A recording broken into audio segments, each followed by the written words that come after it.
It's your boy TC Talks, TC Fitness. Hold on. And I'm here, back at it again with another video for y'all. So, here to make some more content about why you need to start investing into the stock market.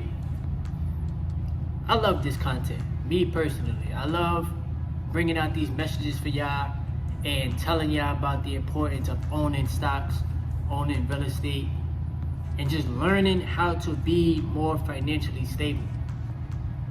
Now, this week in the stock market is a very important week because we have, on Wednesday, we have Jerome Powell talking about cutting interest rates.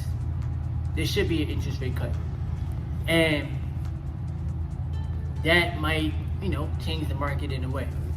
Now, for anybody that is new to their investing journey, you got to remember, bruh, that you have to work on your mindset and you have to work on the way that you view money and also the way that you view yourself. What a lot of people are afraid of is not being right. Now, us as human beings, bro, we're not always going to be correct. That's just what it is.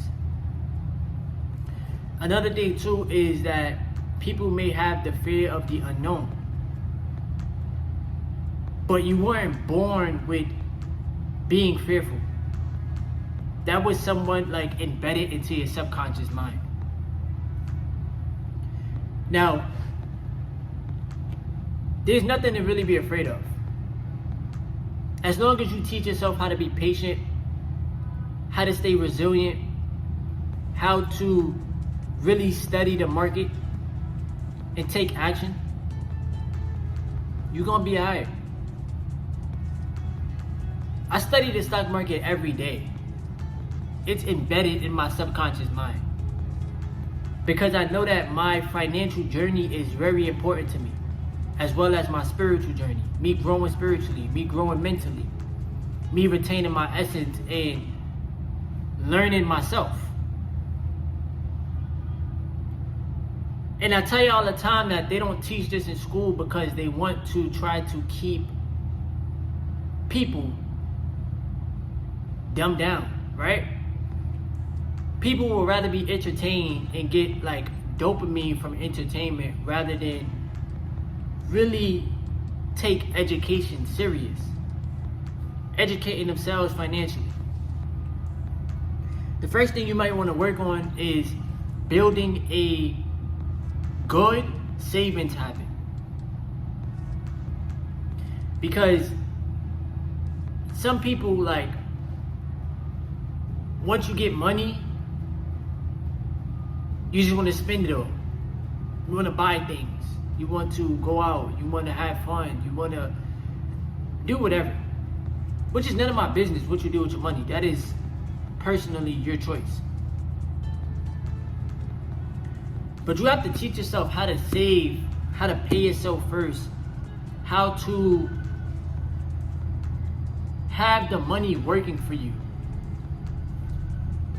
Because that is your only real way that you're going to teach yourself how to get rich, how to build wealth, how to reach certain financial goals. The stock market is probably the most greatest powerful tool that they've created, outside of us being on retention, bro, because that's another powerful tool, is retaining your essence and really cultivating this energy. You feel me? Now, if you're afraid, right? If you have this mentality that I'm afraid to lose money, I'm afraid to invest this money, you're already going in with the wrong mentality. You have to go in with the mentality of, how can I learn this skill so that I can teach it to other people? Now, for example, what are some companies that y'all know adds value to the planet? I be telling y'all often, bro. And I can't tell you what to do with your money. That is up to you. I can tell you what's in my portfolio personally. Amazon, Apple, Google, Tesla. Those are just a few. I own some real estate in the portfolio too, because I know that real estate it's accumulative to you being a landlord and getting paid from the company for owning the company. Realty income, Stag Industrial. And this is what we're supposed to be conditioning our minds to do. When we make some type of income, we gotta put something away. The more money you make in your life, the more you're supposed to put into the asset column. You're not supposed to try to be out here trying to impress people, trying to impress your friends, trying to impress your spouse, trying to impress your family. Because at the end of the day, bro, like I tell y'all, nobody on the face of this earth is going to care about your financial well-being more than you do. I don't care who they are. And you have to learn how to reprogram your subconscious mind in this human experience. Because the programming that was embedded into you was a negative programming. It was for you to view something that is abundant. It was meant for you to view it as something that's negative. So some people may have this belief that, oh snap, I make money, I have a certain amount of money in my bank account, I need to get rid of it. Because you're deeming money as something that's evil, when that is a false programming. We need money to live. Point blank period. You gotta eat, right? You gotta take care of yourself. So it's something that you need, but yet they are programming people to think lackful thoughts. This is conditioning the mind. This is reprogramming the mind to think abundant thoughts, to think positive thoughts, to know that, hey, I put in the work for this income. Let me make sure it's working for me. Let me teach myself how to make passive income. And just because you're not super duper rich and super duper wealthy, I'm working on that every day to get richer, to get better financially. Point blank period, bro. Just because you're not there yet doesn't mean it's never gonna happen to you or happen for you.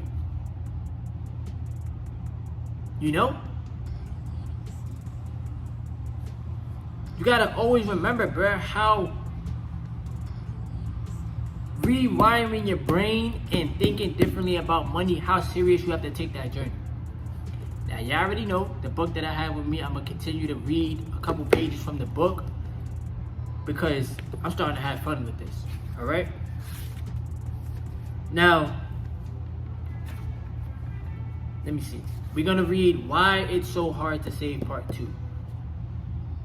The harder it is to make it through to the next day financially, whatever the reason, the harder you will find it to make careful and disciplined decisions. Discipline is very, very key to anybody out there, right?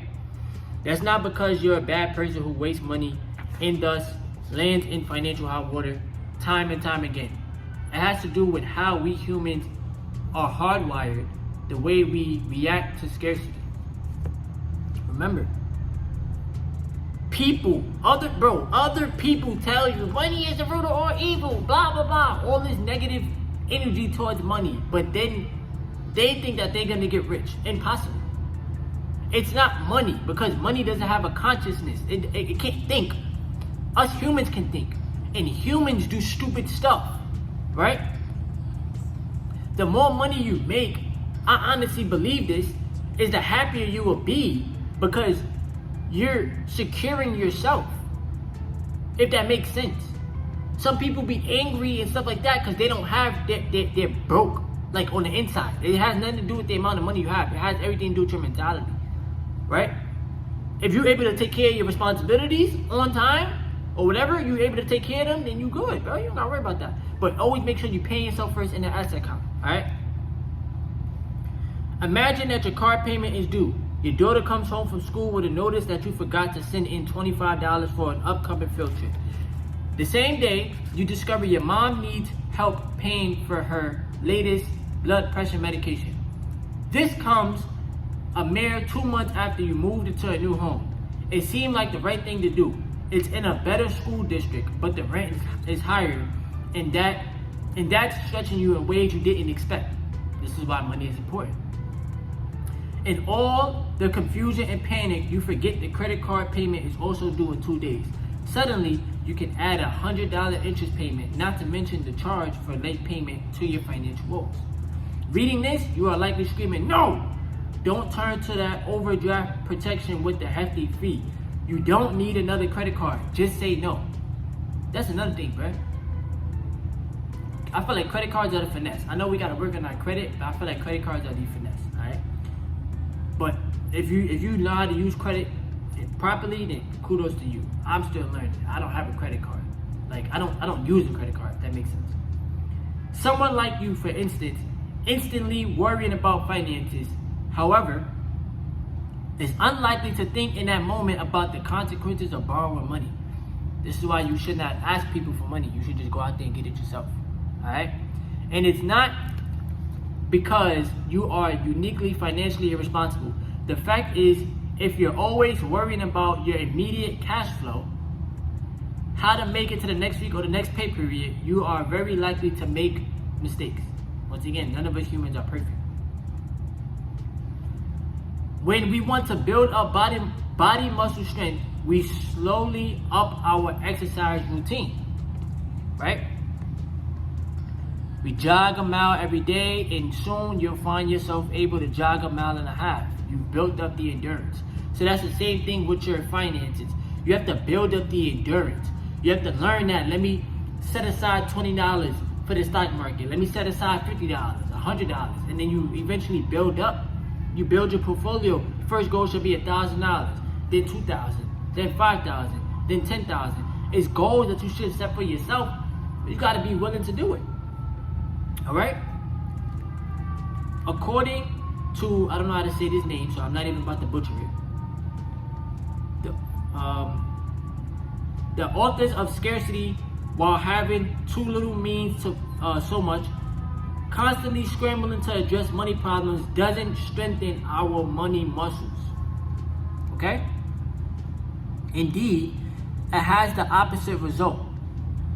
The more little decisions you need to make, the less likely you will be able to get the big ones right.